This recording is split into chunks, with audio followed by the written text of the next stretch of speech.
आपकी पार्टी का इसके अलावा क्या एजेंडा होगा? आप ऐसा क्या करेंगे जो आप लोग पहले नहीं कर सके? क्योंकि आप तमाम लोग मंझे हुए सियासतदान हैं, आप लोगों ने पहले भी मतलब सियासत में आपकी खिदमात हैं। बहुत से लोगों के ज़हनों में सवाल गर्दिश कर है कि बिल्कुल माजरत के साथ, आपकी इजाज़त से, ये सवाल आम जहनों में गर्दिश कर रहा है कि जब आप लोग पहले अपनी पार्टियों में कुछ नहीं कर सके तो यहाँ पे ऐसा क्या डिफरेंट कर देंगे? और अवाम का बड़ा राइट होता है जानना कि अब आप कैसा डिफरेंट करेंगे जो आप पहले नहीं कर सके।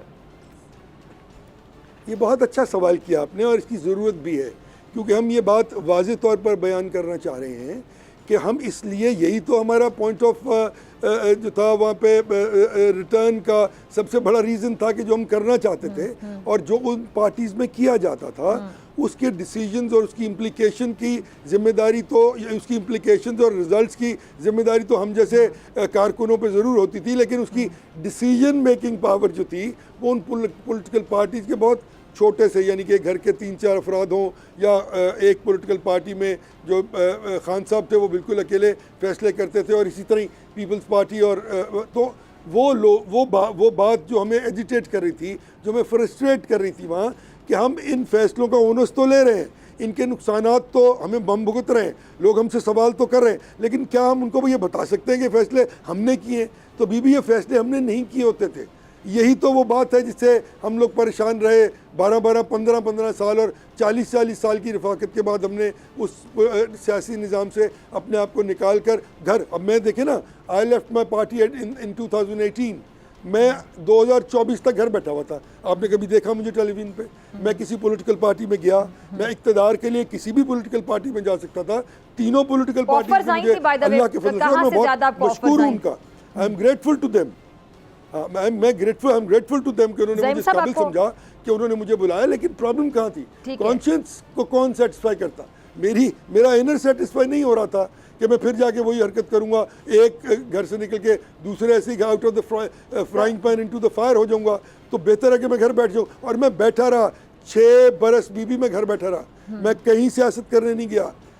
और फिर इवेंचुअली जब हम लोग मिले 1.5 साल पहले, तो हमने देखा कि हमारे सब में बहुत कंपैटिबिलिटी है, बहुत अच्छा हमारा एक दूसरे के साथ जो है वो कंपैटिबिलिटी थी। हमने बहुत सारी चीज़ें डिस्कस की, बहुत सारी चीज़ें हमने एक दूसरे को कन्विंस किया, and then eventually we came up to this conclusion कि इस पॉलिटिकल पार्टी में क्या होना चाहिए।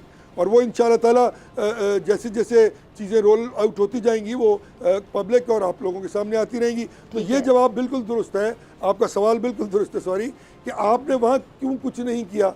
तो बीबी वहाँ अगर हम करने के काबिल होते तो वहीं ना रहते। चले फिर आपके सवाल से एक और सवाल आपके जवाब छोड़ के आया। ठीक है जी, आपके जवाब से एक सवाल मेरे जहन में आया, देखने वालों के जहन में भी शायद आया हो, कि आपने कहा कि वहाँ पे आप इसलिए डिलीवर नहीं कर सके, आप तमाम लोग, क्योंकि सारी बातें एक पार्टी की लीडरशिप होती, पॉलिसीज़ होती है, और कई बार सॉरी टू से जी हुजूरी वाला सिस्टम चल रहा होता है कि आपने लीडर को यस सर ही कहना होता है। कहने को जमहूरियत होती है जी, कहने को जमहूरियत होती है, लेकिन जो लीडर है वो नहीं सुन रहा होता, अपनी कर रहा होता है। और सारी पार्टियों से तकरीबन मैं एक पार्टी की बात नहीं करती, इसी तरह की शिकायत लोग कर रहे होते हैं, जो फिर कहते हैं कि बस अब हम नहीं यस सर कर सकते, या रास्ते जुदा कर लेते हैं, या बेचारे जी हुजूरी कर रहे होते हैं। सर, आपकी ये जो नई पार्टी है, यानी आप लोग पुरानी पार्टियों से जो गिले शिकवे भी आप कर रहे हैं, क्या आपकी पार्टी में इस चीज़ का ख्याल रखा जाएगा, इस चीज़ को मलूज़े खातिर रखा जाएगा कि यहाँ पर हकीकी मायनों में जमहूरियत होगी, कि यहाँ पर कोई एक बंदा डिक्टेट नहीं कर रहा होगा, तमाम लोगों की एक राय होगी, आपको राय से इख्तिलाफ करने का भी बाकायदा हक दिया जाएगा? जी बिल्कुल, देखें, सबसे इम्पोर्टेंट बात ये होती है कि एक पॉलिटिकल वर्कर की एपेटाइट होती है कि जब वो कोई बात करे तो वो सुनी जाए। और जमहूरियत की ये खूबसूरती है कि अगर उसकी बात को मेजॉरिटी के साथ मान लिया जाए तो वो इम्प्लीकेट हो जाए लेटर इन स्पिरिट में।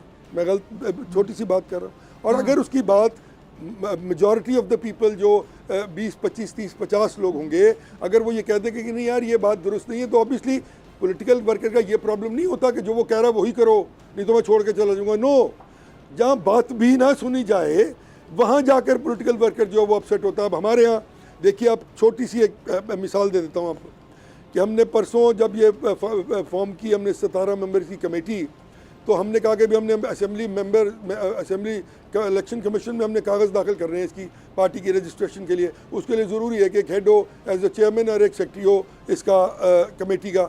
आप इमेजिन कीजिए कि वहाँ पर भी बाकायदा इलेक्शन हुआ, शाहिद खान अब्बासी साहब मेरे लीडर हैं, वो इसलिए मैं ये नहीं कह रहा कि वो मतलब मैं उनको पोर्ट्रे नहीं करना चाहता कि वो जिस तरह पीटीआई वाले हैं वो करते हैं कि कोई आका है, उसकी मैं शराफत और ईमानदारी की बात बता रहा हूँ आपको कि somebody proposed him as the president of the organization. He never actually उन्होंने अपने आप को पेश नहीं किया इस ओहदे के लिए।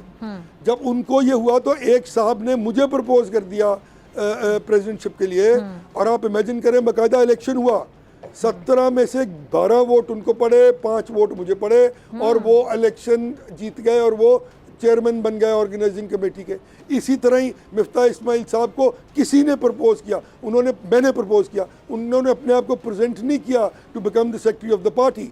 सो अगर आज ये रवैया है कि जहाँ जो लोग इकट्ठे कर रहे हैं लोगों को, वो साहबान भी ये कह रहे हैं कि भाई हम नहीं इस काम के लिए आगे आते, आपने हमें प्रपोज कर दिया, आपने इलेक्शन करवा लिया, ये हो गया, ये जमा करवा दीजिए।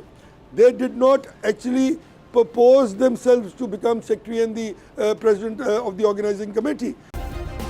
सब्सक्राइब करें और बेल दबाएं ताकि कोई खबर रह न जाए।